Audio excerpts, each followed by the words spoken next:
नमस्कार दोस्तों, क्या आपको पता है कि इंडियन रेलवे वर्ल्ड का फोर्थ लार्जेस्ट रेलवे नेटवर्क है। हर दिन लगभग 25 मिलियन लोग इस पर सफर करते हैं। सोचिए, ये नंबर ऑस्ट्रेलिया और न्यूजीलैंड की पूरी पॉपुलेशन से भी ज्यादा है। दोस्तों, इंडियन रेलवे में 12,000 पैसेंजर ट्रेन और 7,000 मालगाड़ियां हर दिन चलती हैं, जिनकी टोटल सीटिंग कैपेसिटी 5 मिलियन लोगों की है। मतलब सिंगापुर या फिनलैंड जैसे छोटे देश की पूरी पॉपुलेशन हमारी ट्रेन में समा सकती है। और यही नहीं, इंडियन रेलवे भारत का सबसे बड़ा एम्प्लॉयर है, जो लगभग 14 लाख लोगों को रोजगार दे रहा है। लेकिन दोस्तों, एक सवाल आता है, इंडियन रेलवे पैसा कहां से कमाता है, और जो पैसा कमाता है उसका इस्तेमाल कहां होता है? आप अगर ये सोच रहे हैं कि टिकट से ही सारी इनकम होती है, तो आप गलत हैं। तो चलिए, आज की इस वीडियो में हम समझते हैं इंडियन रेलवे का बिजनेस मॉडल, कैसे ये सिस्टम चलता है और कैसे पैसे कमाता है और अपने पैसे को कैसे मैनेज करता है। दोस्तों, बहुत लोगों को लगता है कि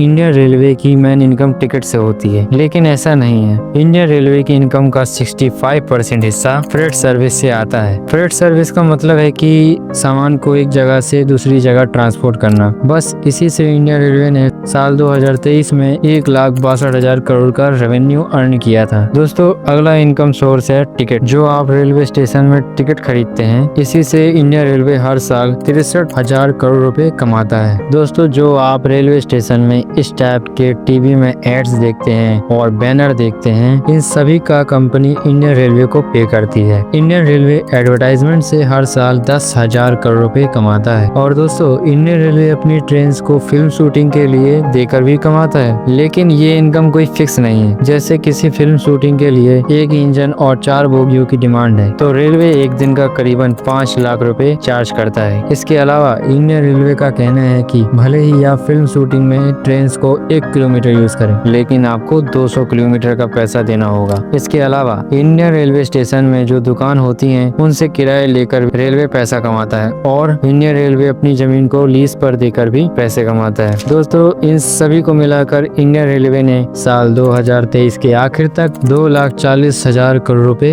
अर्न किए थे। दोस्तों, अब शायद आप ये सोच रहे होंगे कि इंडियन रेलवे के पास तो बहुत सारा पैसा है, लेकिन रियलिटी कुछ और है। अब जानते हैं कि इंडियन रेलवे अपने पैसे को कहां खर्च कर रहा है। दोस्तों, रेलवे का सबसे बड़ा खर्च है एम्प्लॉयज की सैलरी। साल 2023 में 1,80,000 करोड़ रुपए सिर्फ एम्प्लॉयज की सैलरी में खर्च हुए थे। इंडियन रेलवे को हर साल 1,200 करोड़ रुपए सिर्फ ये जो स्टेशन में गुटके के थुके हुए निशानों को छुटाने में लगते हैं। दोस्तों, अगर हम इंडियन रेलवे की ऑपरेटिंग रेशो को देखें, तो साल 2023 में रेलवे को 100 रुपए कमाने के लिए 98 रुपए 10 पैसे खर्च करने पड़े। और अगर साल 2021 से 22 तक का कॉर्पोरेट रेशो देखें, तो 107 रुपए 39 पैसे का था। मतलब इनकम से ज्यादा खर्च है। दोस्तों, इंडियन रेलवे सिर्फ एक ट्रांसपोर्ट सिस्टम नहीं है, बल्कि भारत की लाइफलाइन है। इसका बिजनेस मॉडल और चैलेंजेस दोनों ही फैसिनेटिंग है। उम्मीद करता हूँ आपको ये वीडियो पसंद आई होगी। मिलते हैं अगले वीडियो में किसी नए टॉपिक के साथ। जय हिंद।